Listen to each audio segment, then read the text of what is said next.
Good evening. This is The Big Debate. I'm your host, Igoma Gabriel. Glad you can join us for the show.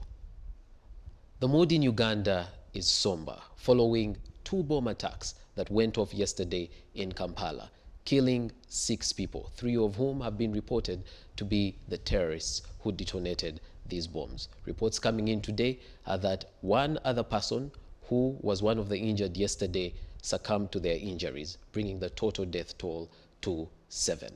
ISIS has claimed responsibility for the attacks, but authorities in Uganda say it is ADF sleeper cells that are operating in Uganda that planned and carried out the attacks.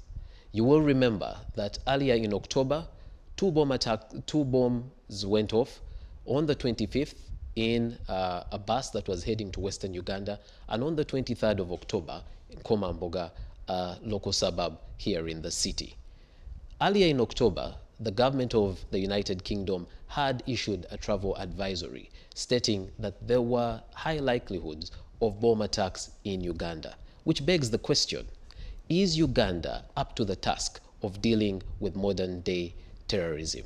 That's what we discuss on The Big Debate today. We're glad that you've joined us, and we hope that you'll interact with us using the hashtag CTV Big Debate. Let's meet our panelists for today. Our panel. Retired Major General Chiuwanuka is a Ugandan lawyer, politician, and retired military officer. He serves as the Cabinet Minister for National Security in the Ugandan Cabinet. In the 1970s, Chiuwanuka worked as a policeman in the Uganda Police Force before joining the Bush War of 1981 to 1986 that ushered the national resistance movement into power. He has in the past served as the Director General of the Internal Security Organization and as the member of the Constituent Assembly. Fred David Egesa, a private investigator, a security analyst, and a consultant. He has handled cases for the state, private organizations, parastatals, and also government security organizations. Mr. Fred Egesa's expertise stretches to analysis of existing and future threats, to assets and review measures to protect them and mitigate liability, crisis management, emergency response procedures and mechanisms, disaster management, safety, health and environment manuals, bomb incident plan, among others. Abdullah Chiuwanuka is the Mukono North Member of Parliament and Shadow Minister for Internal Affairs. Chiuwanuka is also a renowned lawyer and managing partner at Chiuwanuka, Kanyango and Company Advocates. He is well known for emphasizing the rule of law and using the temple of justice to advocate for human rights and freedom for the members of opposition, especially the National Unity Platform that were arrested during campaigns in the 2021 general elections. Wanyana Rachel is a lawyer, mediator, and multidisciplinary public policy expert with experience in operational research, policy advocacy and program development and management in the areas of international humanitarian law, gender, governance, arms control and peace and security. She is currently a gender advisor at Safer World. Mrs. Wanyana has provided consultancy services on gender, peace and security to United Nations agencies, the African Union Commission, and a range of civil society organizations across Africa, the Middle East, the Caucasia, and Europe.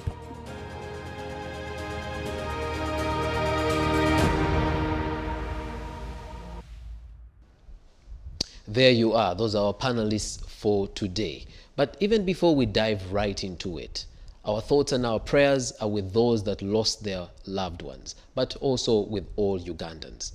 We wish those that got injuries a quick recovery.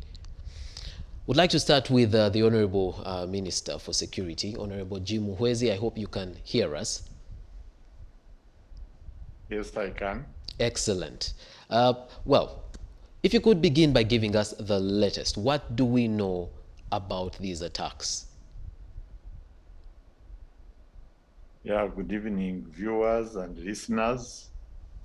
First of all, I would like to express our condolences to those who lost their loved ones and to wish quick recovery to those who sustained injuries from these nasty incidents.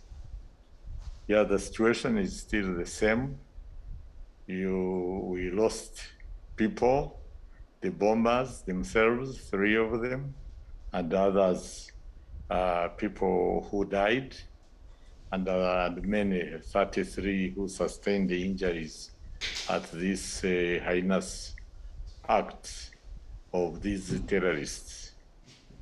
The situation is back to normal in the city after those nasty incidents, and security is still pursuing the perpetrators from the information we got after the arrest of one of them, who eventually also died. This has been another incident, but the acts and plans of ADF are well known. We have known about them for a long time, as you know. They have been hiding in the DRC Congo, in Eastern Congo, and recruiting some young people from here, and of course from other countries, and DRC itself, confusing them, manipulating them, and carrying out these terrorist attacks. But the situation at the moment is normal. Honorable Minister, why do you insist that it's ADF and yet ISIS has come out to take responsibility for the blasts?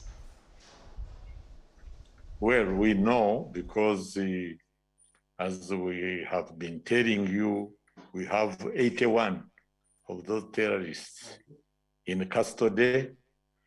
We arrested one of them in Waise, as you know, who talked, but eventually died. Others have talked, like in Karubo or Medi. He also, we know him. He is in the Eastern DRC. So we know. But what's the difference? A terrorist with similar agenda, whether it is IS, whether it is ADF, as Shakespeare said, a rose will smell the same by whatever name. All right. And if we are saying, you know, by whatever name, then are we any steps closer to actually pacifying them? Because whereas you say, you know, everything has gone back to normal, people are quite scared because this was a bomb blast in the middle of the city. In fact, 2 bomb blasts in the middle of the city, in the middle of the day.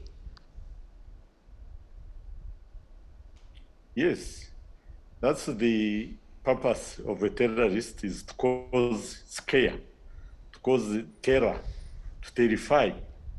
So, of course, people will be scared. A bomb in the city, but did it cross the checkpoint where security measures were put in place? Did they go across? The answer is no. They did them outside the buildings. I'm sure they would have wished to enter CPS. I'm sure they would have wanted to enter any of these buildings and make the bomb blast there inside, but they didn't. But a terrorist is not a conventional war.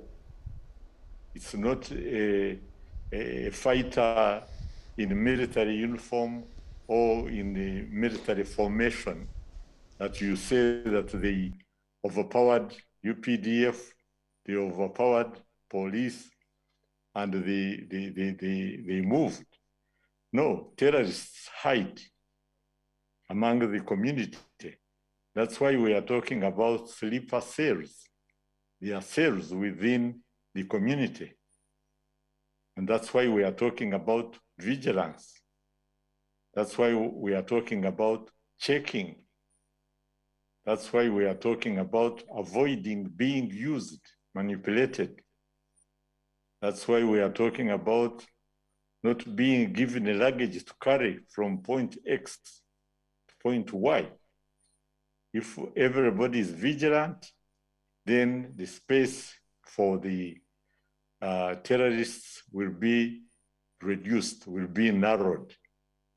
So you cannot say that because one bomb blast took place, the security in the country has collapsed. No, we have foiled so many of them. And of course, the public doesn't know. That's why I'm saying, yes, 2 went off. The third one was foiled again by security forces in Patoke, like many others that have been foiled. So that's why it shouldn't be a worry. Of course, it's bad. We regret it. We didn't want it to happen. It happened, but the terrorists are on the run because we have information. We are after them, and they know it. And we already have many of them in the cells. So they are not any stronger. All right. Honorable Minister, let's listen in from the other panelists. In fact, I will start with you, Rachel. Rachel is a lawyer and a peace practitioner. Your initial thoughts around, these attacks and how we are responding. Okay, thank you very much, Gabriel. I'm very happy to be here, and I'm very happy to join my fellow panelists today. It's a very complex topic that we are talking about today, and also having a Major General on the panel, I do not know where my qualifications are to be able to address how the army or the state security agencies and organs are addressing the security threats that are occurring right now. But watching the CCTV footages and reading the information that has been availed to us, many questions come to mind, because just as you've heard the minister say, it's not conventional war. It is more of a fluid kind of war. But even the people who are also involved in terrorism, you cannot necessarily put a profile. You cannot profile them. And for me, it leads me to ask questions. Because many times when we have terrorist attacks in Uganda, the first thing that comes to our mind is, okay, it's a male person, they are Muslim. We have built such a generic profile, which also makes our targets very wide. And it has also informed a securitized kind of response to terrorism. We saw this in 2009, where there were the Buganda riots. Was it 2009, 2011? I think 2009. The Kayunga riots, where in response to the riots, very many people were rounded up. It was not a targeted kind of response. It was not a strategic kind of response. And again, I would be afraid if this is what we would expect. But again, we would leave that to the generals to decide, much as we are watching them. So for me, I feel that in our response to terrorism attacks, there is still that lack of a disaggregated or a specific profile. Who is the terrorist in Uganda, in the Ugandan context? When you read about maybe the Middle East, they have a composite, what they call the composite profile of a terrorist. They know maybe the age group, they are between 22 and 24. Which means they are youth, they are mostly male. They know maybe the background, but we have not, most of the terrorists that we are getting, we are being told they have died. We do not know the details about them. And this for me makes me question how we will be able to know the most suitable response to these fluid people, to someone whom we do not know. what was their childhood like? Did they face abuse? What were the pull factors? What pulled them to be, what allured them? What were the radicalization narratives? What were they offering that, for example, government was not offering? And for us to build a profile will help us to appreciate these nuances. Okay. For example, let me make this point. For example, when I know that, okay, a terrorist in the Ugandan context, for example, comes from maybe a district which is on the periphery of the country. It is maybe their perceptions of marginalization. They feel marginalized economically, politically. They are maybe not very educated.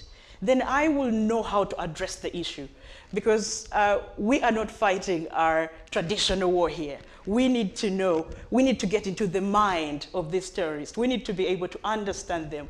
We need to know where they are coming from and what is pulling them to this violent extremism. All right. Actually, before let me go to the next panelist, Mr. Fred David Egesa, who is a security analyst, a private detective, and a former police officer. Your initial thoughts? Thank you so much, CTV. Good evening to our viewers. What we have to understand is the mind of a terrorist. A terrorist may have so many minds around him. In fact, there are so many segments of terrorism. A terrorist may be the end user is always a confused person who may not, who gets indoctrinated, and he kind of loses the touch of life.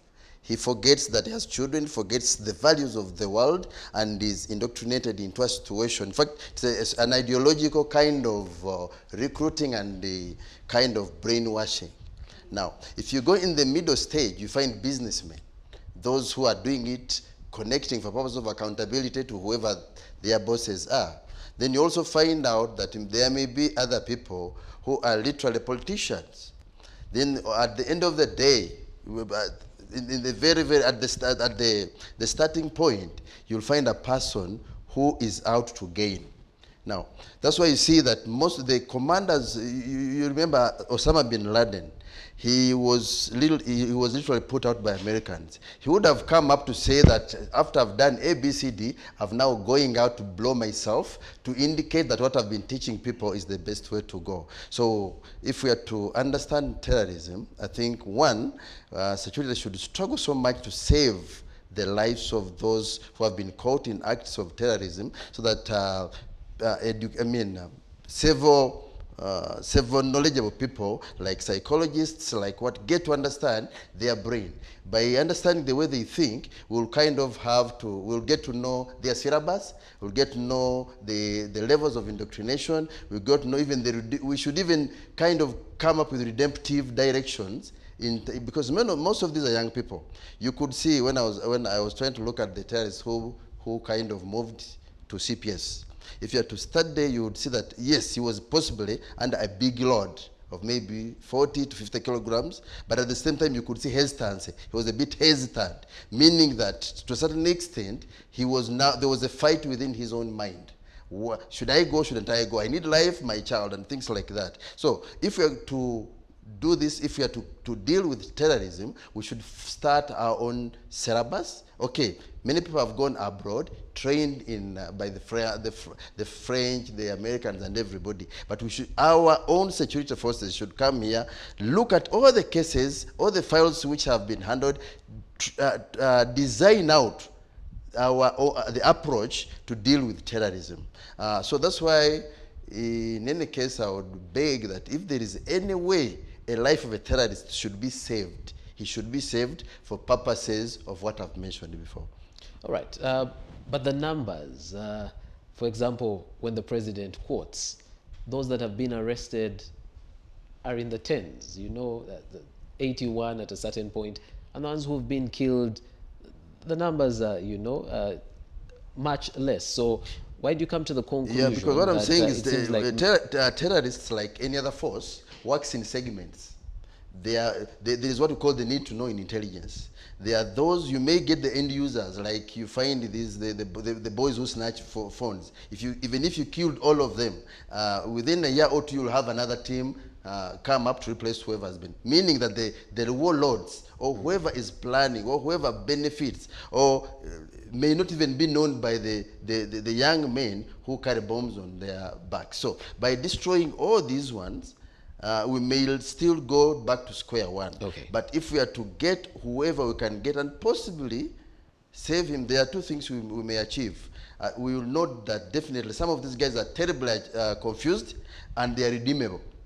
And if they are redeemed, then they can also be used to help with intelligence to deal with the source of terrorism and who is attacking us in Uganda. All right. So I'm looking at it in that type of direction. All right, let me bring Honorable Abdullah into the conversation. Honorable Abdullah Chiuwanuka is Shadow Minister for Internal Affairs, and you sit in an interesting place. MPs have been complaining that they are not receiving enough information about what's going on. But you can start by giving us your initial thoughts on this bomb blast that went off yesterday. Yes, thank you. Good evening, viewers and our listeners. And I have to send my condolences to those who lost their dear ones, and wish quick recovery to those still in the hospital. At the moment, our joint effort is to discourage anyone with intentions of joining the terrorist acts, and we condemn them in the strongest terms. However, several questions are still available with few answers. As you might be aware, the issues of terrorists in Uganda are not new. All the time when our people have been murdered, this government has always been sending signals that these are ADF people. Remember when Kawes was murdered, when Muhammad Chirimira, when the state attorney was murdered in Chwatule, Kagezi, they have always been saying, we have arrested them. But the major challenge which I want the general or the government to answer, always people have been arrested in big numbers. And they say we have arrested them. Of course, later when they surface in court, they appear to have been tortured. But for the last 8 years, including the sheikhs who were murdered, no single conviction can be shown that, at least as far as those ones who murdered Kagezi, these are the people who have convicted. Actually, as the general is saying, that some people even have confessed. But you see, confession, many people confess and they reach in court and they deny these confessions. Why? They are extracted after being tortured. So the big question is, for all these years, you claim these are terrorists, these are ADF. And the big question is, as the general has said, for all the time we have been knowing the intentions of ADF. Of course, even me, I know. Even you know the intentions of ADF. They want to take power. Sometimes they behave as rebels, but their intention is well known, is to take over power. In the true description of terrorism, there is the Anti-Terrorism Act, which was enacted in 2002. It defines, actually, it is in section 7, who a terrorist is: any person with any intention to influence the government or to instill fear in the public, does any act to do like detonating a bomb or to creating a fear to influence the government to do a certain act, which act could be a religious act, a social act, a political act. But when it instills fear, that person is a terrorist. I don't know how the general can connect, because that very section, that very act in the second schedule, of the Anti-Terrorism Act, defines the terrorist, the organizations which have been declared as a true organizations dealing with terrorists. Those ones include the Lord's Resistance Army, that one which was for Kony, and the Lord's Resistance Movement still was with Kony. Then there is Allied Democratic Forces. As early as 2002, it was included in the Act, and Al-Qaeda. Then, that these are the acts. Of course, there were some other amendments which were brought in Parliament, but those 4 organizations were declared as organizations which deal with terrorism in the whole world. As far as I'm concerned, as far as I know, this government moved a step to curb down the activities of Kony and his movement. They sent their emissaries like Mao, Betty Bigombe. They went officially and they sat with Kony, who was a terrorist. And by now, Kony is no more. I can say is no more in Uganda.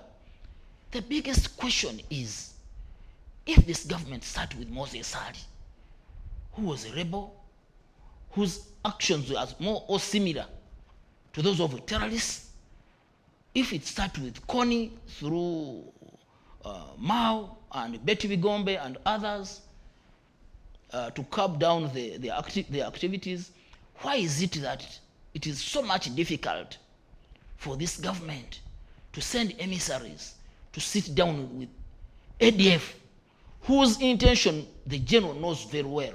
All right. So are you saying that you also come to the conclusion that this is ADF and not ISIS? You see, where they are taking us, that is why I should ask these so many questions. Okay. Much as ISIS has claimed, even as you are aware that on 14th of last month, that was October, Britain and France sent a signal and warnings to this country that please be aware, and their residents, their citizens in Uganda, that please be aware, terrorists are about to attack. Avoid such and such places. What this government, the way this government responded, that for us our security is very okay. After all, they never gave us the specific kind of terror attacks which are going to be exerted on this country and what have you. Instead of warning the citizens, instead of doing what now they are doing, sending the signals that please be watchful, to be vigilant to the people who are carrying bags, be aware, they sat back until when, even after the when they honorable minister says they actually have managed, to deal with many attacks that the public does not know about. These that have actually been successful are the few. They've dealt with many, many more. To show you that actually there is no seriousness, at night on the 23rd, when they attacked Komamboga, even you can ask that big question to the security minister, because this was the time of curfew. What is the DPC of Kawempe police station? What is the OC station of Kawempe police station? What is the OC station of Komamboga police station? What is the OC station of Mpererwe? These are the people who were in charge of that area where the bomb blast took place. What is the owner of the bar? What about the proprietor of the building? Because of the seriousness of the matter to curb down terrorism, one, we should know whether for the negligence sleeping on duty, whether those police officers were charged. What about the owner who opened up the bar late hours? That alone brings us to the issue of the camera. Okay. Before I can close, I think we need to put to cause an investigation. Much money was spent on the camera. All right. Well, Parliament is in a good position to do that. And we you cannot can do see that, that as the citizens. especially at the center of Parliament Avenue. Many people may not have realized this. But despite the fact that that whole avenue is full of police cameras, government cameras, the only camera which was functioning is at Ministry of Lands. How It come was the one which was... Honorable, that's the one that was showed to the public. You cannot, unless you have more information, you cannot conclude that that's the only one that's working. This is what we call upon government. You see, in police, they have a saying that assist police so that you can be assisted. Assist government so that you can be assisted. So if government cannot open up to us, really, how can I be honest and I open up to the government? All right. Let's hear from the minister, because actually, Honorable Minister, our three guests have actually raised questions to you, and I'm sure you'd like to respond to a number of things they have raised. So I'll come over to you, Honorable Minister. Well, I definitely wanted to respond, but there are so many and they are talking about diverse. There are only three. so I will respond to some. Okay. First of all, I would like to appreciate the concerns of my learned friend, the lady, about the kind of terrorists our terrorists are. She talked about the various types of terrorists, and she wanted to know whether we can define our own terrorists in Uganda. But many times we have said this is domestic terrorism, and we say it for reasons, because we know them very well. They are Ugandans, they are young people, they are recruited here by tricks, and they lie to them what they are going to do. When they get there, they find that they are engaging them in acts of terrorism. They get terrorized themselves. Some run away, others attempt to run away, and they are captured and killed in front of others to scare them. They behead them. Then when they conform, they radicalize them. They indoctrinate them. They hypnotize them. And eventually, they send them back. So that is our kind of terrorists we have.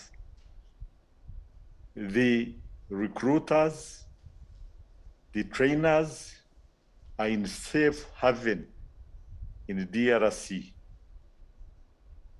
But they send these ones to danger. Some we think are terrorists or are suicide bombers, but there is a very, very strong likelihood that actually they are not suicide bombers, but they are tricked and given things to carry from point X to point Y, and then they detonate them before they achieve what they would have lied to them. This is the kind of terrorists we are dealing with, so we know them very well. Then the other concerns of the panelists about what type of whether the security is aware of what is going on. Yes, we are. We have known about the plans of ADF, because as we have been saying, we have been arresting them. And when we arrest them, we preserve them. We would wish to collect as much information as possible. As a matter of fact, the founder of ADF, Jamil Mukulu, is alive and well in Ruzira prison. So it's not that when we get them, we kill them. No, we have them. Jamil Mukulu is alive and well.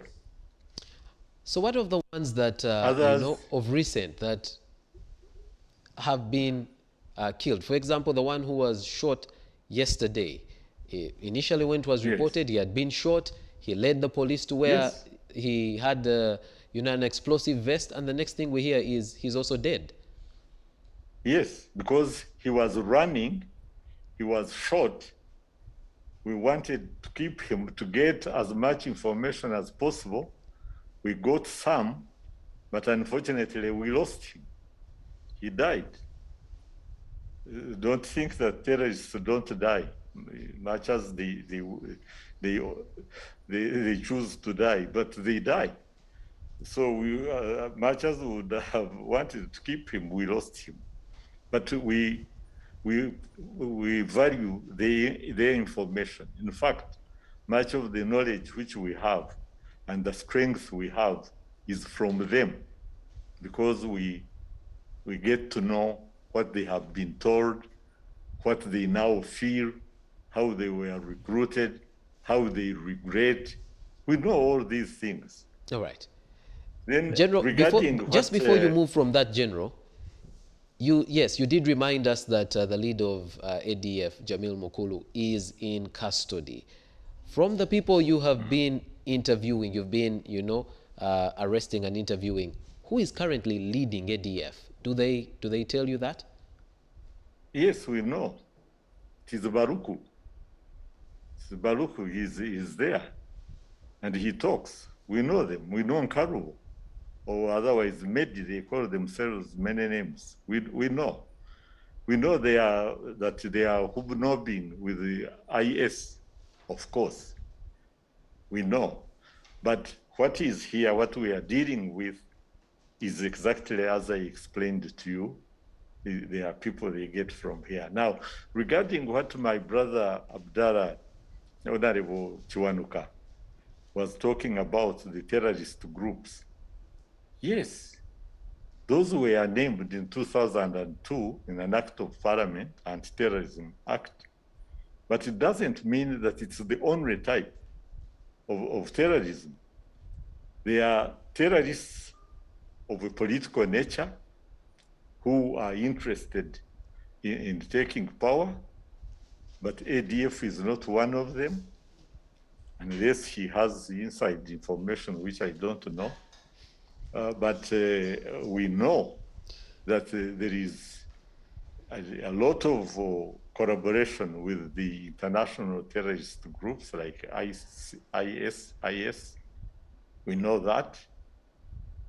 So, but we know that many of them actually have not elected to join these terrorist groups by the time they leave here. They go looking for jobs which are well paid. In fact, some of them are given money here to live at home as they go for big jobs.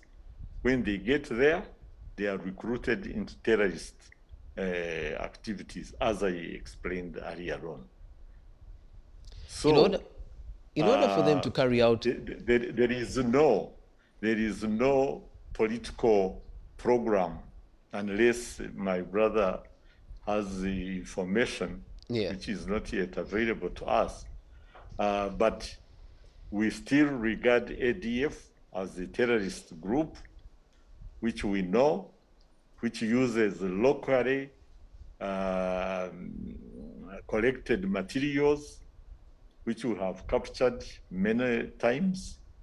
And we know that many of the people who go there regret having gone, and actually many have escaped and returned. Some go back, they are in these cells, but we are dealing with them, and we are appealing to the public to help our young people not to be confused, not to be lured into getting involved in these activities, which the organizers are not involved in. They go somewhere and hide and send other people to die. That is very unfortunate, and that's why we know that it will come to pass. All right. The moment we get to their bases in Eastern Congo and we dislodge them like we have dealt with others before, and then we convince our young people not to be, lured or persuaded to go and join them, we know it will not be difficult to stop this, because the activities are wrong, the targets are indiscriminate, they are killing anybody who is around. There is no one, there are very few people who can speak for them and appreciate what they are doing, and therefore they should have a very limited life. All right. The human rights lawyer seated next to me is, is itching to ask you a question. But I'd like to find out from you, Honorable Minister, there is the issue of the state within which, the state in which these suspects appear in court after they have been arrested.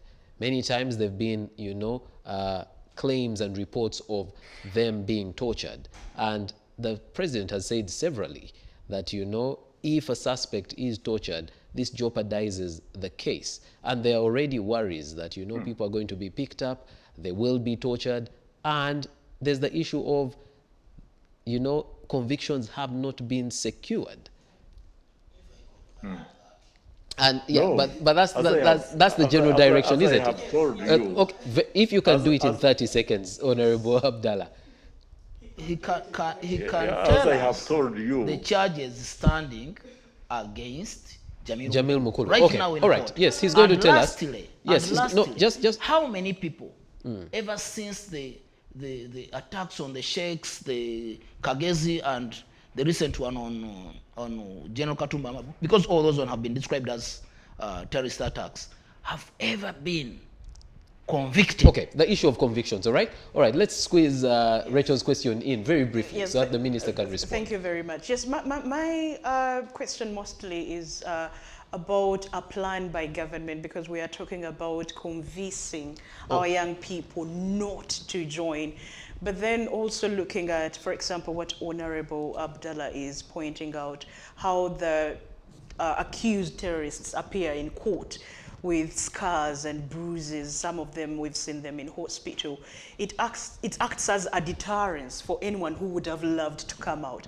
So do we have concrete programs or initiatives for reintegration, for example, to offer amnesty to young people who might be wanting to leave the radicalization? Okay. The Honorable Minister will not be with us till the end of the show, and that's why we're trying to squeeze this in. And I would actually like to know from the Minister, the plans of government. But if you respond to what has been raised, and then we will probably just use 10 more minutes of your time. Well, I have already said that it is in our interest to handle the arrested people very nicely. We know the law, that they are suspects, much as they are caught with their lawyers. They know in flagrante delicto, with blood dripping from their hands. We know that they are still suspects, and we handle them well. And in fact, when a security officer tortures a person and we get to know, we punish them. The president has been very, very clear on this, that we don't want anybody to be tortured. In fact, in our struggles, we always entertain people who surrender. not only do we secure them, we actually reintegrate them into our own forces. We still have very senior commanders who were captured as soldiers, but we were integrated. Now, regarding my sister's question about people who come back, yes, we encourage defection. In fact, we have some of them who have defected from the ADF and come back. And as you know, in Uganda, we have the Amnesty Act. We can use it to protect them. So we respect human rights, including of those suspects or those who are arrested and those who are willing to come. So it's not only Jamil Mukuru who is properly handled. I don't want to go into details. The matter is in the court. But the important point is that we know what ADF is up to. We know their methods of operation. And we encourage people to come back, those who have been recruited but would like to return. Once they do, we handle them well and we respect their rights. We respect the law and we would like to have no recruitment ground for the new recruits for people to use. And once that happens, Uganda will be at peace. Mr. Igesa, the scenes we saw yesterday, from your perspective, your expertise, is that how best to handle the situation when there is an attack? Yes, sir. I will make my comment the other way around. I commend the security forces for what was done. I commend the medical teams for what was done. But definitely I have apprehensions about two areas. One, even because when there is a bomb blast, the people who are sent in are experts and they are doing their own jobs. All of us, we know that once an operation is going on, like maybe firefighting or dealing with situations of bomb blast, whoever is there is very busy. Now, what I saw as a flout, which possibly will have to change, possibly maybe where the minister should make a comment, is the way several commanders kind of power into the scene and create a situation of, they kind of confuse or even engage. These officers would be very busy because now this scene once cordoned off, which was very nicely done, it becomes a scene and we're not very sure. That's why I say dogs keep on moving around, but our very big commanders move into the scene. I don't know what they come to do there because they are not experts. They are administrative commanders. Now, another area where I saw a fraud was the way the regular police was dealing with the public. We definitely know that once a bomb goes off, terrorists may, if you have to study several other cases like in the Sahel region, they may have another one and another one and another one. But we could see that as people were running into buildings, police was chasing them to go home. Now, if we were to send all people to go home and they jump in their vehicles and the vehicles move at once, we're going to cause a stampede in the form of a jam, then it will be a good harvest for the terrorists. How prepared are we? How should we teach our police officers? Because to deal with the situation so that they don't react, yes, there may be fear, everybody fears, but after that kind of 2-3 seconds, you compose yourself and people would be pushed into buildings because buildings are safer. Concrete is the best to protect people. Second, when a bomb goes off, It is just natural that it tends to create a V as it picks a bigger radius. Now, people instead of running, you know, even if someone has been injured and he runs, he loses more blood, his pressure goes high and things like that. Now, you say police officer, instead of registering this one, pushing them into buildings, possibly to allow security to see the terrorist moving, the policeman has a stick and is chasing people home. So, to me, I really believe that as much as there was very, very good reaction, there are two messages which I believe are messages. I don't know, maybe Honorable Minister may have a take on that. All right, Honorable Minister is going to have his take on that, and you can see on our screens some of the scenes from yesterday, right after the bomb blast. I was at a building not too far from where that happened, and yeah, the way we knew that it was a bomb was, you know, policemen came running in our direction, and people asked them, "Hey, how come you're running away? What should we, the people, do?" What should we do? Yes, that's it. Not so a very should good be registered and but then... all right, Honorable Minister, you have had in relation to Yes. the reaction and the way it was handled. Thank you. Thank you very much. That is correct. A scene of crime should be left alone. The first security personnel to arrive should cordon off that area and make sure that it is protected and preserved for the experts, the forensic experts, to come and do their work. It is also correct that when there is such a scenario, there should not be stampede. People should go in a safe place and stay put. And if there was any command for people to run, to go home and so on, that was uncalled for, that was wrong. The best thing is to stay where you are. And the security takes control of the area until the situation normalizes and people can go home. But the scene of crime should be preserved, should be protected. No one should pick anything. No one should go there.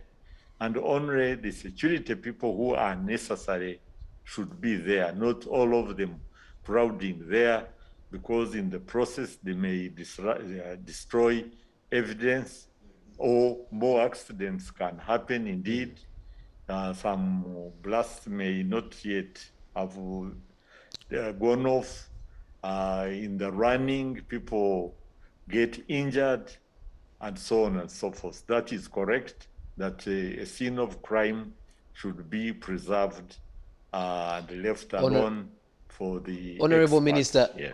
Honorable Minister, even as you make that point, we did see high-ranking military and police personnel come to the scene of crime. In the past, we've even had the Yes. president visit the scene of crime. Oh yes, they can come. Of course, the commanders can come because they know what to do. They have to take control. They give those orders, like I'm saying. They say, you go away, preserve, expand the scene of crime. They give commanders. And by appearing there, of course, they reassure the public that the situation is under control. So it doesn't mean that senior officers can't come to the scene of crime, because they can come, but they know what to do, and they are part of the force which is there. All right.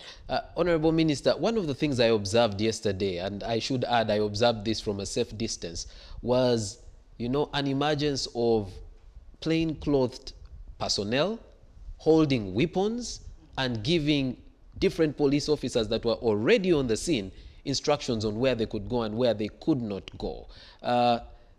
Is this our, you know, standard, you know, procedure of operating, where, you know, we're seeing plainclothes people instructing police, and the police officers honestly looked confused? I can explain that also, because as you know, the police has uniformed and non-uniformed.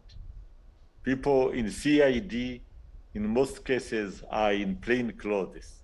But when the situation demands, they are licensed, of course, to carry weapons because they are police officers or army officers. When the situation demands, they can definitely get their arms ready for action. That's in the situation like what happened during those bomb blasts. Yes, that can happen, but they know each other. They know their language, they know their passwords, they communicate with their friends, there is no confusion.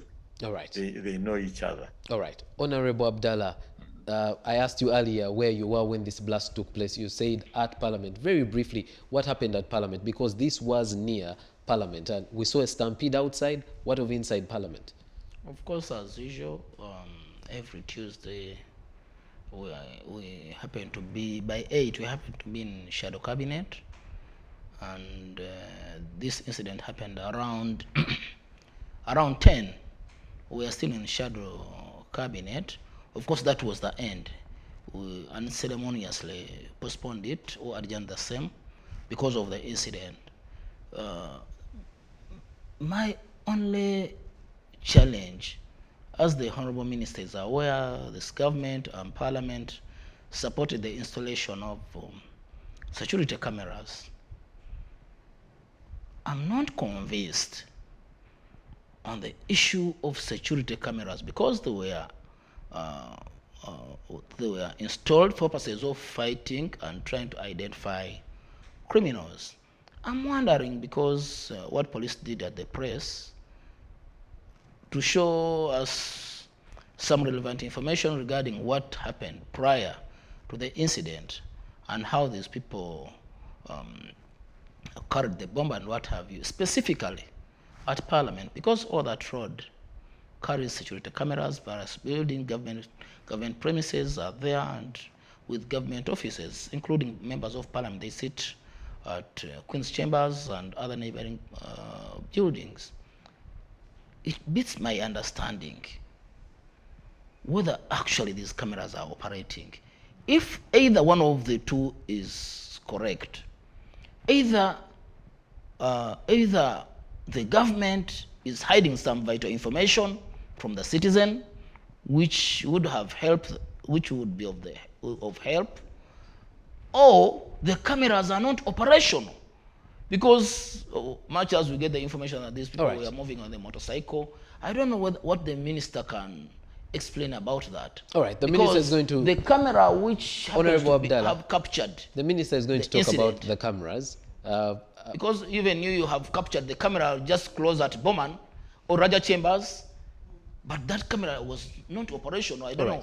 The minister is going to respond in relation to the cameras. We saw MPs come out today and criticize the move of suspending Parliament. What's your position on that? The Baganda have a saying that echekango techimanya muzira. That's why in the situation of being frightened, even that one whom you know that is very strong can run away. So under those circumstances, of course, it was at the almost at the gate of Parliament. I, for one, I was not settled. Honestly, when you are to legislate and you are to debate, you have to debate in a very peaceful environment. But given the circumstances which were happening, of course, the situation was not tense. It was not so normal. you agree with the move to suspend Parliament? I had no alternative, personally, because I was at Parliament. Maybe those ones who were away. I was already at Parliament, as I have said, that even the shadow cabinet adjourned unceremoniously. That one, I have no problem with it. Because otherwise we had to work, as I said, we have to work jointly together to see where is the source of the problem. And as I was concluding, I was giving a way forward, which Jim can comment about, because we are all about to fight terrorism. As the way forward, this government talked with Connie, Betty Bigombe and Mao and other emissaries were sent to those terrorists and they talked to them. Finally, many people had to come out. What is the problem? And Moses Sali, you remember Moses Sali? So you're saying, you had made this point earlier, so you're saying they should Because sit all down these with the avenues have been ADF tried. and have a conversation. All these avenues have been tried. We have been arresting and we put these suspects in prisons. Okay. But none is convicted. All right. So that avenue has failed, and we must agree that it has failed. Let us try another avenue. Let's talk to these people. All right. Well, Rachel, you want to say something very quickly, then we go back to the Honorable You know, Minister. I come from a programmatic background, analyzing policies, and then also looking at the programmatic kind of interventions or the way forward. So I look at it from a program point of view. And for me, as Honorable Abdullah is speaking, as the Minister is speaking, my question, first of all, I'm looking at the incidents and what symbolic, they might have sought to symbolize. For example, the targeting of the security institutions or the police officers. I feel as though that was to send a particular message. Right. And no, kindly I allow me. would like to put that to Mr. Igesa before I go over to the Minister. Yes. So I really feel that we need to analyze these issues very deeply. When we talk about the ADF wanting to take over power, which the Minister says is not the case really, then we have to look also deeply at why are they seeking to unseat the government? Why are they targeting the security organs? Because from a research point of view, we have established that many times the tipping point for many terrorists is, first of all, grievances from the actions of security actors. And we have seen this from last year, and then all through during the election campaigns, the acts of our state security organs when it comes to the handling of the opposition. Their human rights record has not been very, very nice. And these acts, in a way, they fan the flames that can make young people whom we are defining as the average, the terrorist in Uganda, like that's how the minister was. You know, it's not easy to think in the night. But yes, who is the average terrorist? They fan those flames. Yes. So I would like for us to look deeply at these things. First of all, the targeting of the state organs, but then also looking at the actions of the state security organs. What has been their record when it comes to human rights violations? And then also finally, I think we need to think very, very deeply and to consider having security reform. Because when we come here, you know, and we talk about taking over power, and we talk about issues of how the people are being handled, I think there is a bigger problem that we are not looking at. We have, you know, I'm touching many things at a go.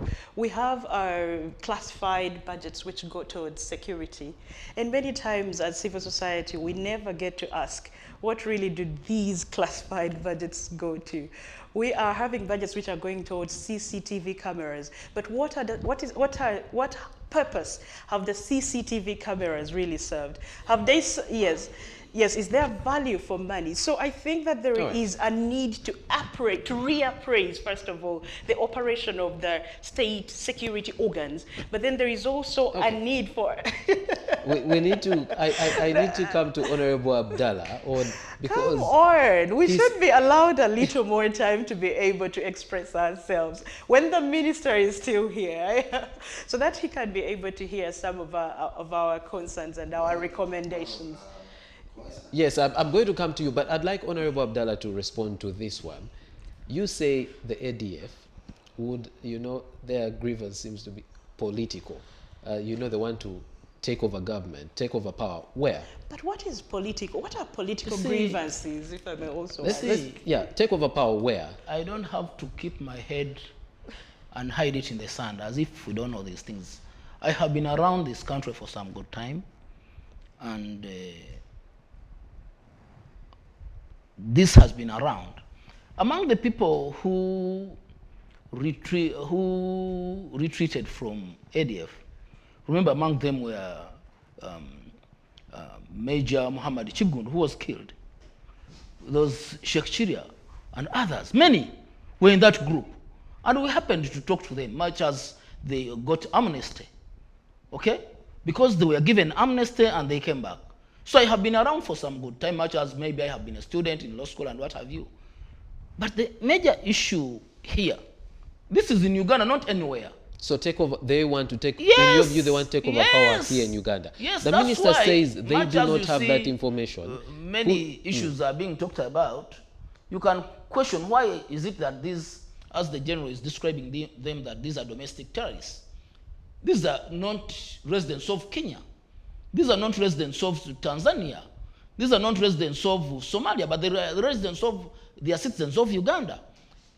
Something which general can try to comment about is, he can comment about some activities which can be carried out by, you can call them rebels or terrorists, where they can go and indiscriminately destroy a bridge.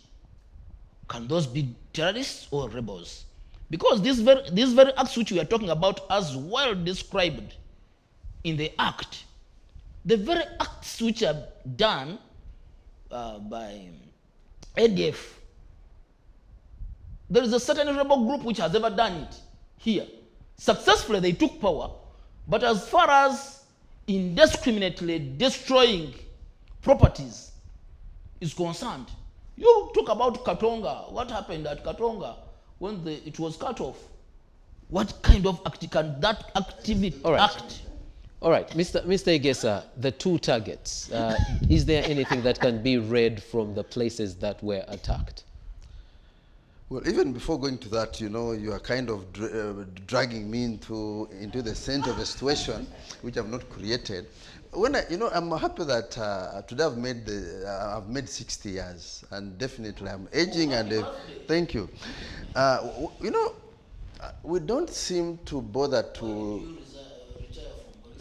Let me handle what I'm supposed to. What brought me here? Listen to me.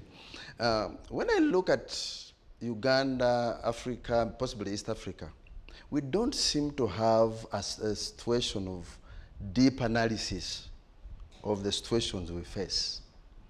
The day you'll answer a question why Burundi is very small, Rwanda is very small, and Congo is very, very big, then you will know why there will be terrorism in Africa.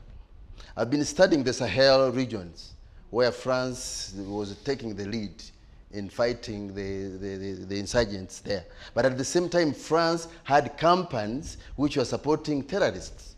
So who is terrorizing who? Who is terrorizing who? To me, if we definitely have our own colleges of study and we look at the politics and look at, that's what I'm saying, whether you are trained in France and everywhere, let those boys and young people come back here, study our own environment and get to understand who are we fighting. Okay. Yes. Are we fighting these boys in the bushes? Who creates those people in Congo that they disturb us here? So if we get to understand that, then we shall know why Congo will always be unstable, who literally benefits out of Congo's instability. Yeah. Then we shall get to know that, like now, if we talk about ISIS, ISIS is in the Sahel. There's been a call for several forces in Africa to join and help because of the situation. They're very, ISIS is very suspicious that Uganda is likely to join. And you know, Uganda militarily, like in Somalia, Uganda did so well. Now, ISIS may be sending a message here. So what do? They go to the sleeping corners of the ADFs, empower them with cash and whatever, and rejuvenate them to create a message to Uganda government and say, boys, don't try there because we are here. Now, if you are to look at all this, in fact, it's almost like a trade of the whites. When you look at the Congo, when you look at the situation, things are going, yes, he may think that they want power. But Congo has been unstable from the times of Amin. Obote was overthrown because of Congo. Uganda has had a stretch of troubles because of Congo. Now, why don't we create classes and barazas of study and get to this is a small problem. We are using a lot of our force in not our own brains. And that's why we are getting it wrong. And in the process, we are destroying our own selves. All Yet right. the problem is somewhere else. Okay. Let's hear the minister's reaction to the number of things that have been raised from the panel. Yeah, there were important things mentioned, but we went on and on and on. Let me talk about 3 points. The first one was what now? The camera. The cameras.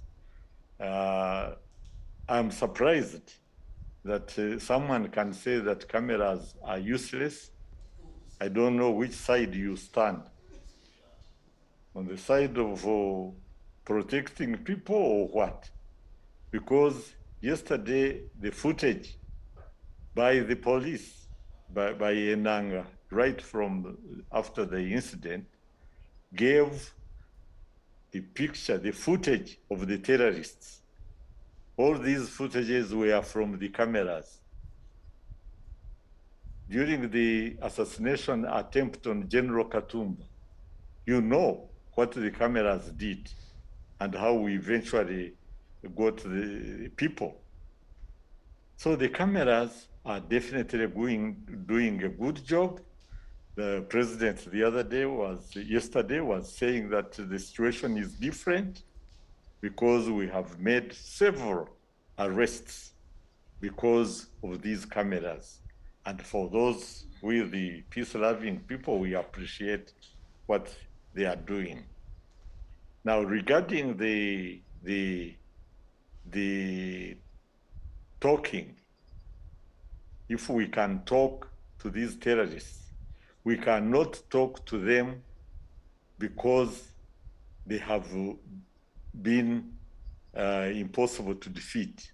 No, we have defeated them.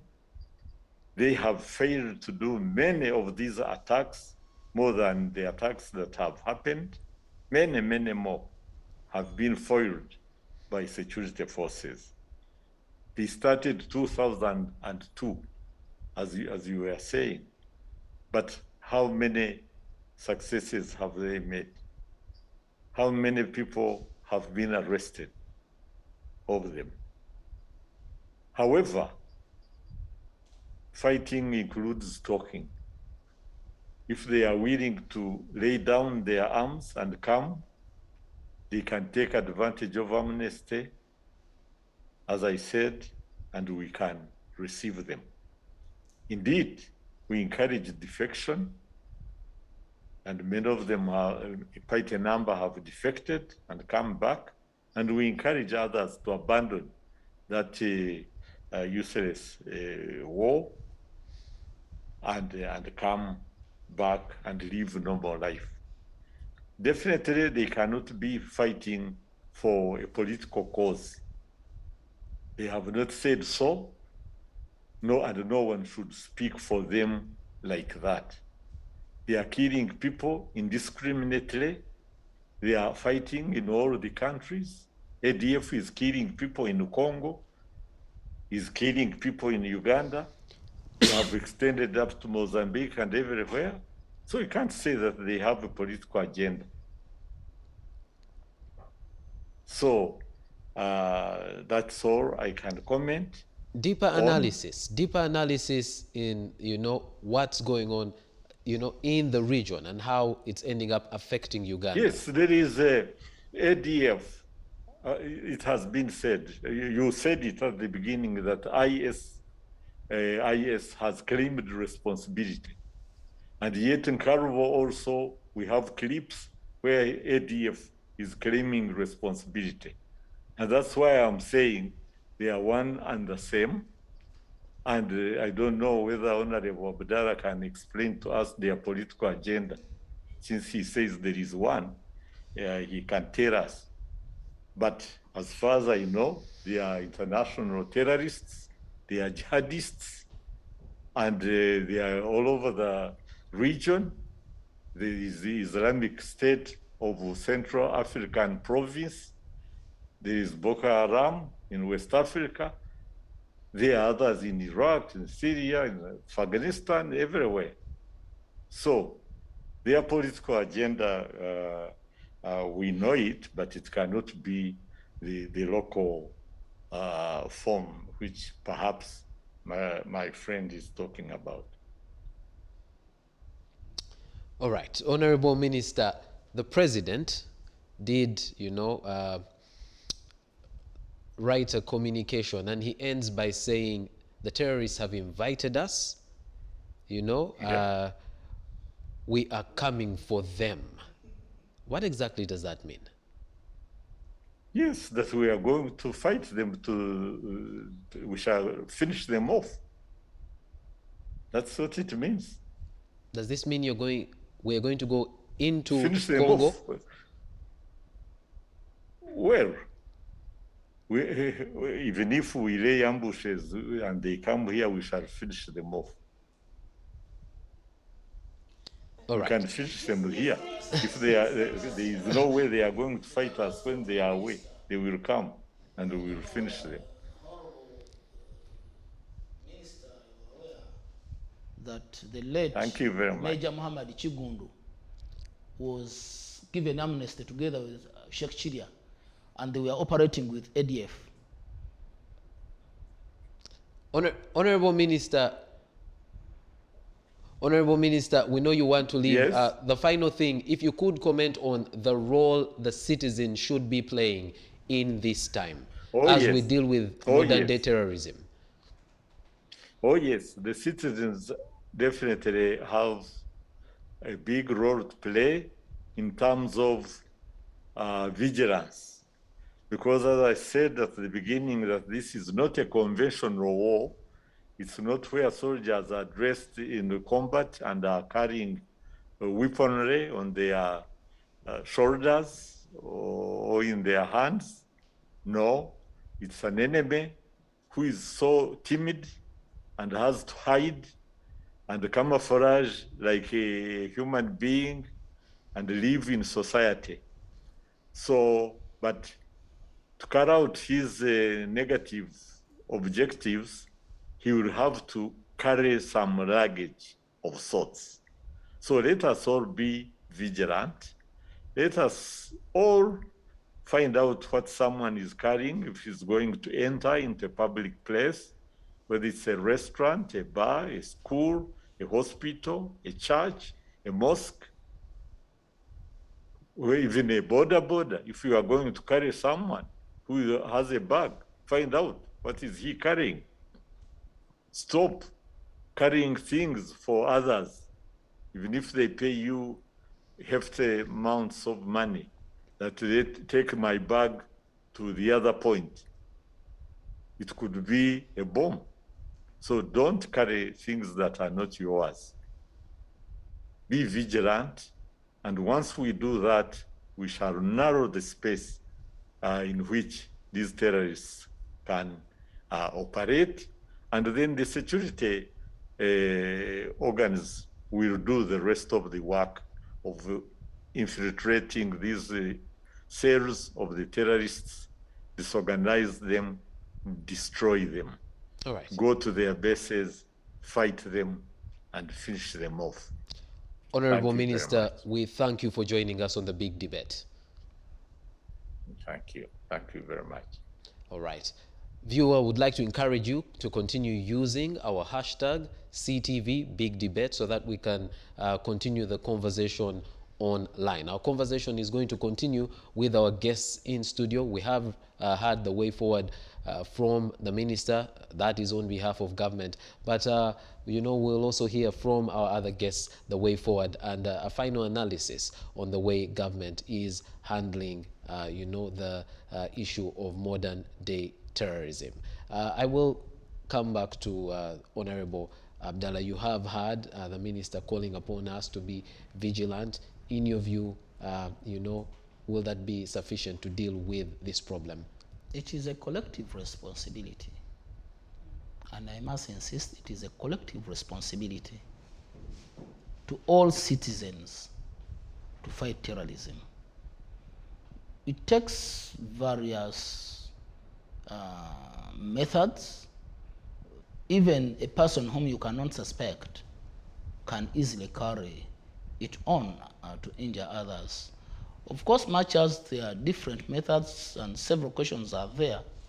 For example, in the instant one, you would have expected terrorists to attack a congested area with many people. You would have expected the terrorists, because they want to claim huge masses having been injured. Several questions arise on this kind of terrorism which happened yesterday. Why targeting police? Why even you can see a terrorist moving in a place with very few people?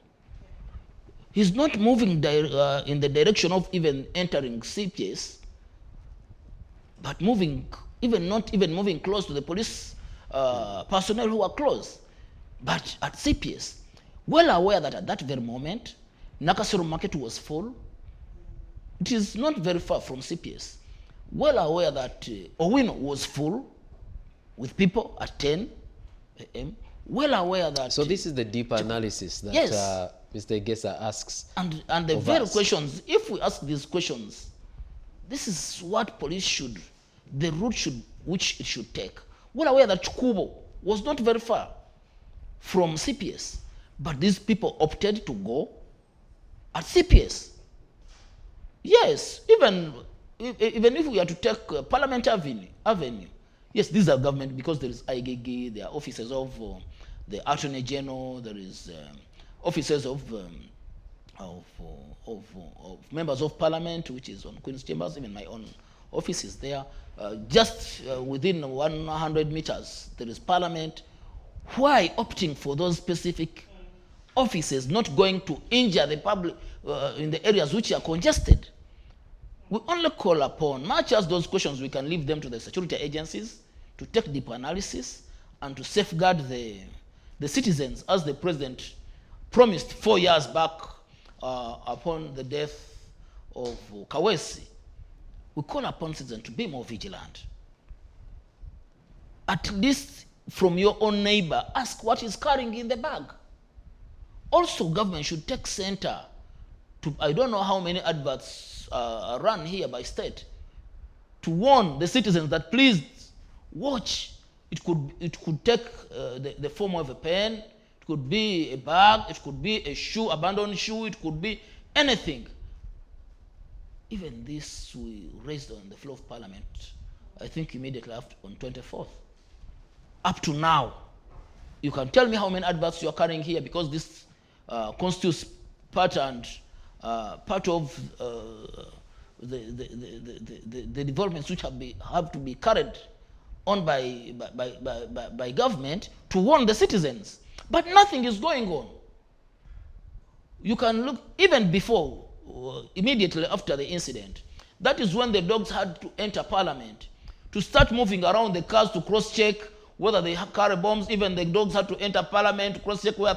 But these alerts came a month back. Now, after the incident, now that is when the dogs can enter Parliament to start cross-checking whether they are running each and around every car to see whether there is bomb and what have you. Government should be serious as well. All right. To warn the citizens and itself to create scenarios.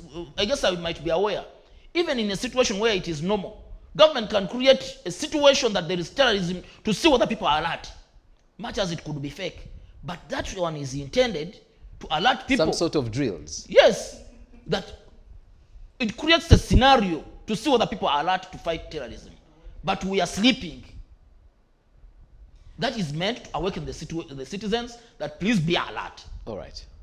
Madam Wanyana? Yes, I think the other thing, just to add on what Honorable said, there must be, I think, a gap when it comes to resilience of the population when they are faced with narratives of terrorism. Because for me, looking at this young man, you know, walking, carrying this bag, much as they're saying maybe it could have been that he didn't know that he was going to detonate a bomb and all that. It makes me wonder what, actually I asked this on social media, what is pushing our fellow Ugandans to these limits? I think we really need to talk about this, that someone is willing to kill themselves. Someone just like me. The minister says they're radicalized. Yes, and what is pulling them towards that radicalization? But also, have we built defense mechanisms or the defenses of peace within people's minds? I love the preamble of, is it UNICEF? Someone can correct me, which says, just as war begins in the minds of men, so should the defenses of peace be constructed within the minds of men.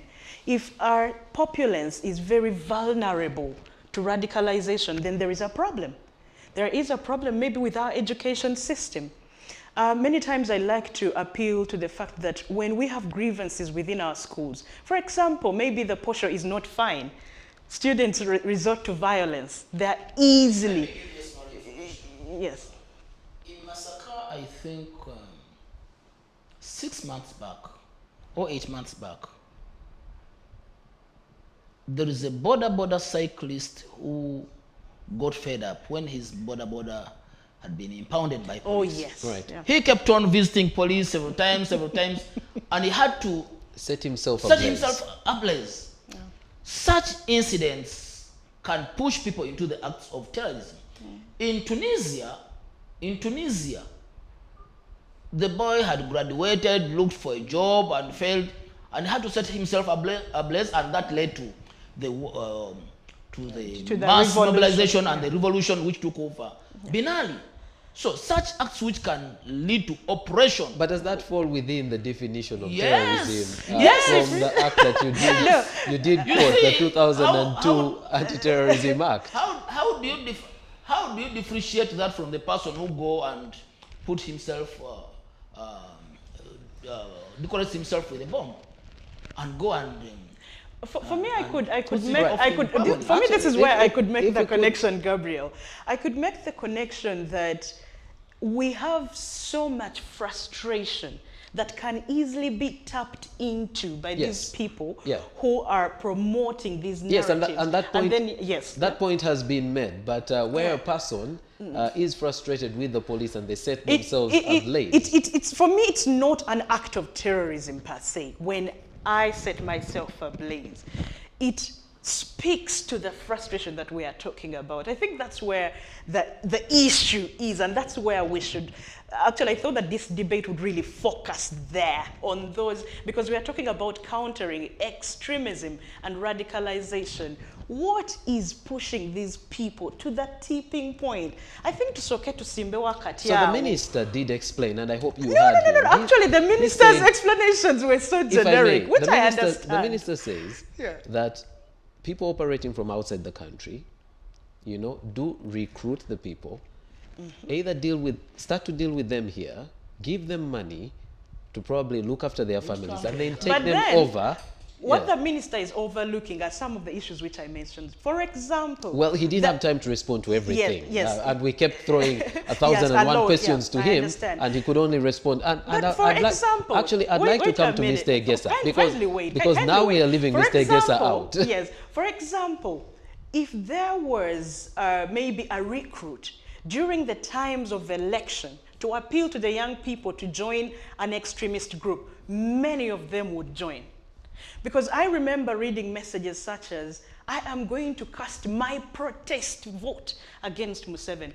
The impunity, the level of lethalness or lethality of the state security agencies was at the peak.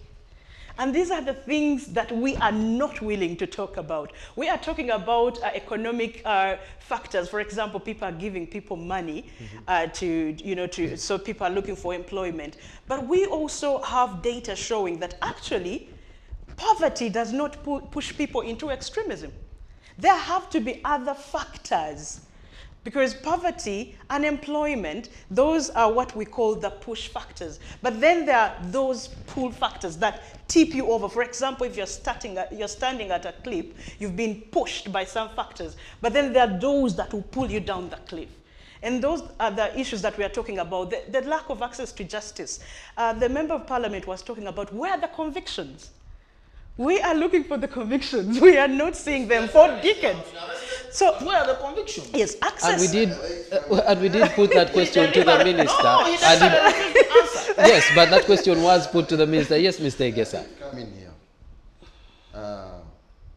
Terrorism can be done by the very rich, Yes. can be done by the very poor, and can be done by the middle class. Literally. What we are failing to understand is the syllabus of the terrorist. Why? Because we have so many, all of us, we're in a third world, meaning that all of us are poor. We are. Yes, but we have not terrorized anybody. So as much as we may look at the flaws of government, yes, we should also bother to understand the genesis of terrorism and the interests, the aims and objectives, and the perpetrators. Because if you're going to look at terrorism, of course, in a third world country, we don't expect so much. In my own way, the way I've tried to deal with government is to approach government from the face. I've always said the government is a donkey. A donkey, if you approach it from behind, you'll be kicked. You don't get understood. But if you approach it from the front, then it will smell you and appreciate you, and then believe that you can talk. Yes, there are several. You can see mistakes by the government. True, but at the same time, we should also try to learn to possibly encourage government in areas where we believe the government has performed. Like as I was talking about the reaction, about when we had these issues and the reaction. There are issues we cannot condone, like saying that maybe someone has been got and he's on handcuffs and has been killed. That's a mistake. We have to point and say that's a mistake. But at the same time, when we go to the mind of a terrorist, that's why I said we should be allowed, we don't have professors. This country has so many educated people, psychologists, and all other related courses, disciplines are done here. And we have to understand, so we should get to understand, is it poverty that pushes these guys into this? Is it a situation of anger? Has maybe someone's land been taken by force that he wants to retaliate? There may be also that line, that frustration can drive us into situations of indiscipline, situations of overreaction. Like the person, the boy who set himself on fire in Masaka, I think it came to a time that he got confused. He was in frenzy. He just ran into a friend, and then it may be that he was even trying to scare the police, and he ended up touching himself. Honorable Abdallah suggests that the government should actually sit down with the ADF and have some sort of peace talks with them. In your view, can this solve the problem? What I think, of course, I heard the Honorable Minister saying that the ADFs possibly are even difficult to describe. Yeah. They seem to be digging into other international terrorist groups. Yeah. Terrorists don't have borders. If they are fighting in Mozambique, which power do they want to take over? Which government do they want to overthrow? Where do they want the power? Do they want Uganda? Do they want Mozambique? Do they want where? These are machineries who have been created for purposes of making sure that some parts in Africa will never settle.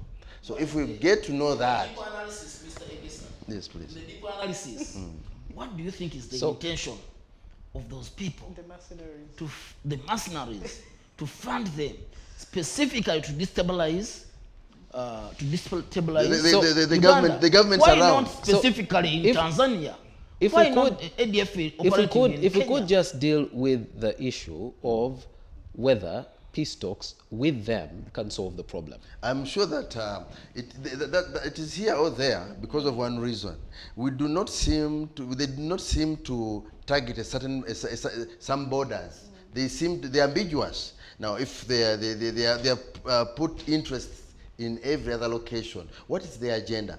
Are they trying to push a certain message? Do they want to impose a certain doctrine? What do they want to impose? That they're in Mozambique, they are here, they are there, and so you do not agree. If they are only targeting Uganda, like I'll give an example. When Museveni went to the bush, he literally did not fight in Rwanda, he did not fight in Tanzania. He was targeting And whichever program he would do, if and on But whichever talk about border the he funders. moved, he Talk about was the funders facing also. Kampala. He wanted Kampala, and that's where he drove his forces to. But But talk we're about talking the about funders. ADFs who are Yeah. fighting in Mozambique. They are in So- car. They are where. What is their agenda? So you Where are actually which boundaries do they want to take over? Yeah, so I think that's a bit confusing. okay. So- All right. So Also let, want let to me be let me like- just get Rachel's view on this. You know, some sort of peace talks. You know, I'm a peace practitioner who should be Advocating for peace talks. Yeah. But actually, when Honorable Abdallah was talking and then, you know, referring to the LRA and Betty Bigombe, the question is, did actually the peace talks led by Betty Bigombe lead the way to peace, really? Were they the primary reason why the LRA was flashed out? The answer is no. It was the support of America and other countries that Yes. they overpowered and weakened and almost annihilated. Yes, terrorists, if we are indeed dealing with terrorists, they are a very complex kind of, they have a complex identity. Just as Mr. Gesa was saying, you do not know really what their agenda is. Sometimes it seems just like to, you know, reign terror in a particular place. But then we have seen also ISIS, which seeks to establish itself under Islamic State. So they, one thing that we need to understand is that many terrorists have been conditioned, first of all, to think they are right. They are absolutely right. And they cannot negotiate or they cannot meet you halfway. Their values should be established. That is, again, if we are dealing with terrorists. So for me, to say that we can sit down with people who have been conditioned to see everyone else as an enemy and only people who believe like them as the ones who are worth listening to or even leaving, then it will be impossible. Many times, you know, we say maybe we reach out to the religious leaders, but you know, it's like, I don't know which analogy I can use, like a rotten tomato, which is unsalvageable. Like you cannot salvage it. It does not, you cannot say that, for example, our sheikhs can appeal to the sensibilities. To the mind. Yes, to the Briefly here. Yes, first When you study terrorists, What allow me is just when you look at the way they operate and what they do, you'll even realize that they're not religious. They are They not. are not. And yes, that's what I was trying to You wouldn't say say. they are this Yes. or that. They are not. You cannot Someone appeal may to them. someone may just use that Yeah. to confuse whoever will be at the front line. Yes. But they are literally not That's religious. why I was very critical when we were starting this conversation. I was very deliberate in saying, can we define the Ugandan terrorists?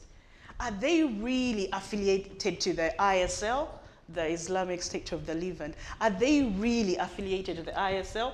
Or are they being driven by domestic grievances? Because that makes the whole difference in how we will be able to address or to strategize to be able to counter terrorism. Honorable, I'm going About to. that, you can ask yourself, apart from Uganda, which has gone to the extent of legislating a law and inserting therein the terrorist movements or organizations, which other country in the region, you can talk about Mozambique, you can talk about Central African Republic, has gone ahead to list these organizations as a problematic organizations which whose activities have gone to their marrow and therefore describing them as terrorists, apart from Uganda. And also, Honorable, So- the definition of, so by- of terrorist agencies in Uganda is also very ambiguous. So by including them in the law, what are you saying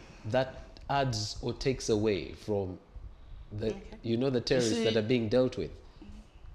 There is an argument which was being brought here that ADF is not only problematic in Uganda, it is It spreads. It is- crosses borders. it is crossing border. As I was putting across question for someone to answer. Why not in Rwanda? Why not in Tanzania? Why not in Kenya? But Uganda, you can also say Congo and Central African Republic, which have never legislated the way Uganda went ahead in 2002, more than 18 years back. So which came first? Was it the legislation or the attacks? The legislation actually was a response to I the think attacks. so.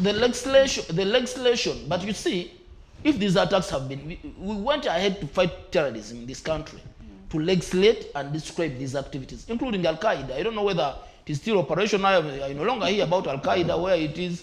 These days I hear about Al-Shabaab. Something else, yeah. So, yes, Honorable, so what are you saying is the effect of having them in the law? You see, as I said, this government has done everything to the extent of legislation, to the extent of arresting indiscriminately, majorly targeting Muslims. Because the other day I was hearing a clip from the late Deputy IGP, where he was saying that the first condition to join ADF, you have to be a Muslim. So anything where you are not a Muslim, you cannot qualify to join them. Uganda went to the extent of legislating. We have been arresting whatever such activities happen in this country. We have been trying them in court, convicting them, even they tortured or whatever. Still, nothing has changed. If you have tried all those, as my sister was saying, that talking to them, talking to Lord's Resistance Army, for them they had actually described themselves as a religious organization, Ladies Resistance Army, unlike these ones. It could not be when you have suffered for a disease for quite a long time. You can use various medicines. At the end of the day, when you are cured, you may not be in position to know which one has cured you. But the whole issue is you have been cured. So we should try all avenues to ensure that we get rid of All right. this. Mr. Gesa, I'd like to talk about the issue of trust and how important that is in dealing with terrorism, because there's a lot of mistrust on on different levels, on, the framing of the issue, the account of what has happened, where it happened, on government's response. Government gives information and people are very skeptical of government's account. In fact, it seems like it's easier for people not to believe what the government is saying than to believe it. Yeah, that is partly because of failure to think tank. Our government, especially the security department, seem to work in isolation. They do not bother to create think tanks whereby they are advised and possibly they would, so that they can take in and look at the several security matters from different corners. So in such a circumstance, you find what happens is everybody is wise, everybody is autonomous, and everybody does what he may want to do, and then we mess ourselves up. Like I told you, of a person who, I don't know who had ordered someone chase people home. He doesn't even know the implications. Now, what we are trying to look at here is ADF's Muslims? Are they religious? Are they following? This note, this kind of catchword Muslim, is used for purposes of creating hatred back home and possibly indoctrinating the people they take over. Because as they take them over, they have to take them around a situation of saying the government hates this. Because religion tends to touch a man's mind, they have to first of all push them into a form of religion. But you see, when you look at the acts, they will not even qualify to be as a kind of Islam-related acts. So, that's why I say when we research, we get to understand why someone would use the catchword Islam. Why do they give themselves the names of the Muslims? Why do they do this?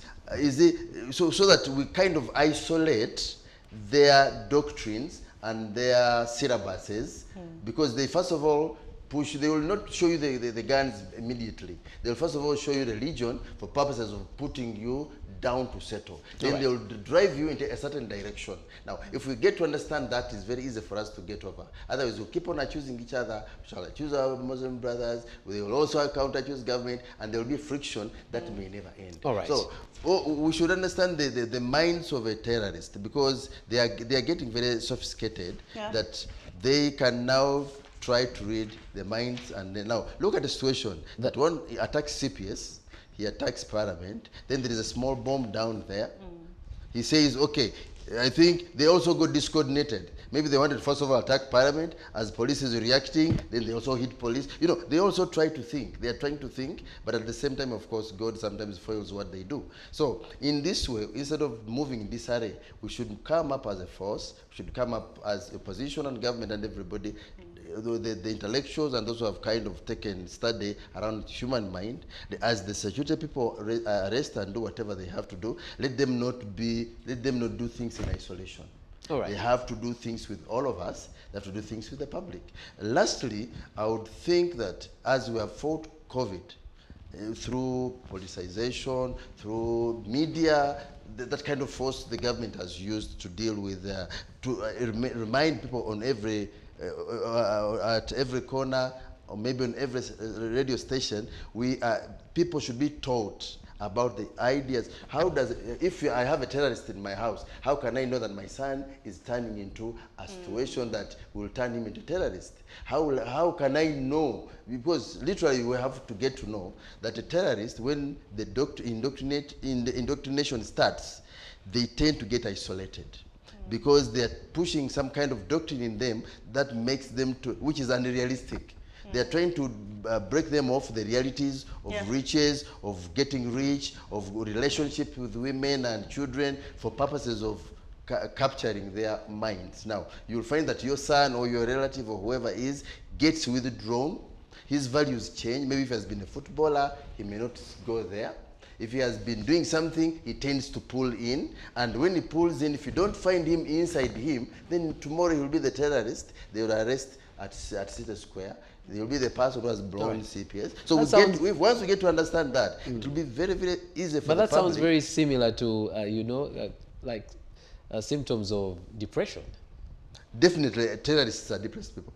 Yeah, many. They are very depressed people. That's why someone will show them, see, this government has done this. You don't have medicine, you don't have this, you don't have the other. Of course, it may be that they do not have what they're mentioning. But now, someone uses it as a vehicle into the inner person of that terrorist, and then drives him into his own direction. So a terrorist stops to think. It's like a con man. A con man will drive you to your gate. You can drive your wife to your gate.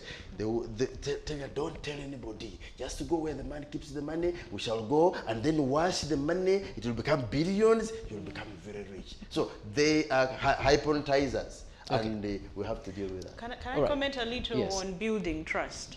I think building trust also will only be ensured when we ensure accountability. I know Mr. Gesa is talking about us appreciating government and giving it credit where it's due.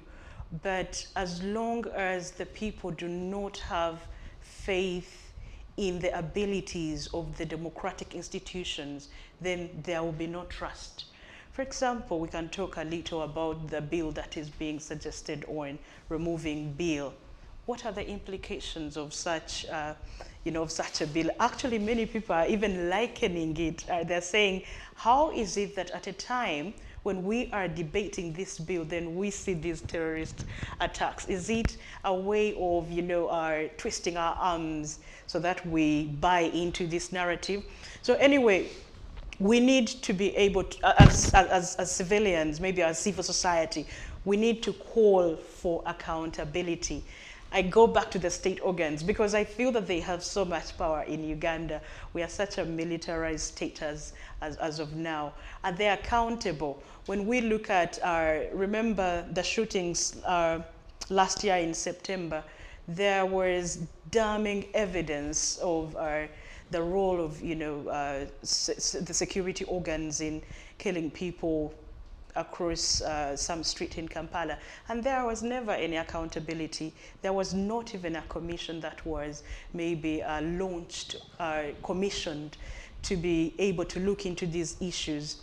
And then you look also at the MPs that have been arrested, not charged, but they have been kept, you know, in prison for a very long time without any hope of being given bail. As long as people feel that the institutions, oh, they were charged, sorry, yes, but they have not been granted bail, which is their human right, sorry about that. As long as people feel that their government, the government is against them in a way, maybe because of their political affiliations, then there will be no trust. Okay. Yes. We're out of time, so we need to give our parting shots. Honorable, I will start with you. On something close to that. Very quickly, because now... Trust is something which is created over time. You cannot say that you are creating trust for just an event which has happened and you think that you can create trust. Yeah. Security agencies themselves, they have created this problem. They are always concocting stories against citizens. You saw what happened in Busia, where one day they went and they searched one of the supporters of one party, NUP, together with the LCs, security agencies. They were organized. They even signed a search warrant that they have not found there anything in that house. The following day, yes, in Busia, you saw it. In the following day, police went there alone, and they put behind the door. They had to put a green polythene bag with magazines to implicate this gentleman that they have found him with ammunitions. That only, nobody with such incident can create trust in an institution. We're out of time, so Honorable, if I may ask, Parliament certain times has a way of divorcing itself from being part of government. Shouldn't you play a role in creating this trust? You have an important role of, oversight, and you are the shadow minister for internal affairs. As a shadow minister, to create the alternative, the alternative options. We have always cut across. Now we are talking about security. Today we are talking about the security situation in the country. But you can talk about the health sector. You can talk about the education sector. You can talk about the education. Everywhere there are problems. Everywhere there is rot. When you talk about the office of the IGP vis-a-vis Nakalima. What of in Parliament? What of Parliament? What of the judiciary? I'm asking, what of Parliament? Is there a everywhere there is nobody have seen parliamentarians. So, how much do they and get? This, when you talk about State House, so, when you talk about what about the police itself when they are crying, the situation, the housing, and what have you? We could go on and on. We would like overhaul, and this should start because, as you know, all heads in various departments, various institutions.